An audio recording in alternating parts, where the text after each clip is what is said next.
Star అనే సినిమాలో నటిస్తున్నాడు రౌడీ హీరో విజయ్ దేవరకొండ. గీత గోవిందం కాంబినేషన్ రిపీట్ చేస్తూ పరశురామ్ విజయ్ దేవరకొండ చేస్తున్న సినిమా కావడంతో ఫ్యామిలీ స్టార్ పై అంచనాలు భారీగా ఉన్నాయి. ఈ సినిమాలో మృణాల్ ఠాకూర్ హీరోయిన్ గా నటిస్తుండగా దిల్ రాజు నిర్మిస్తున్నారు. త్వరలోనే ఈ సినిమా రిలీజ్ కు ప్లాన్ చేస్తున్నారు. ఇక ఈ సినిమా తర్వాత గౌతమ్ తిన్ననూరితో ఓ సినిమా చేయబోతున్నాడు విజయ్. వాస్తవానికైతే ఫ్యామిలీ స్టార్ కంటే ముందే ఈ సినిమా సెట్స్ పైకి వెళ్లాల్సి ఉంది. కొన్ని అనుకోని కారణాల వల్ల వెనక్కి వెళ్ళింది. ఇక ఈ సినిమాలో హీరోయిన్ గా శ్రీలీలను ఓకే చేశారు.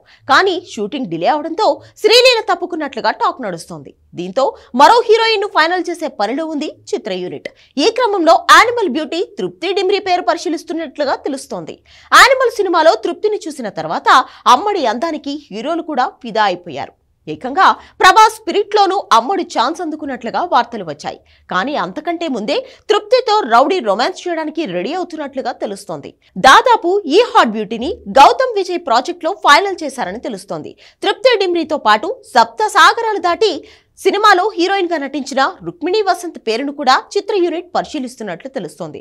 త్వరలోనే ఈ విషయంలో క్లారిటీ రానుంది. మార్చి నుంచి ఈ ప్రాజెక్ట్ రెగ్యులర్ షూటింగ్ మొదలు కానుంది. సితారా ఎంటర్టైన్మెంట్స్ బ్యానర్ పై సూర్యదేవర నాగవంశీ ఈ చిత్రాన్ని నిర్మిస్తున్నారు.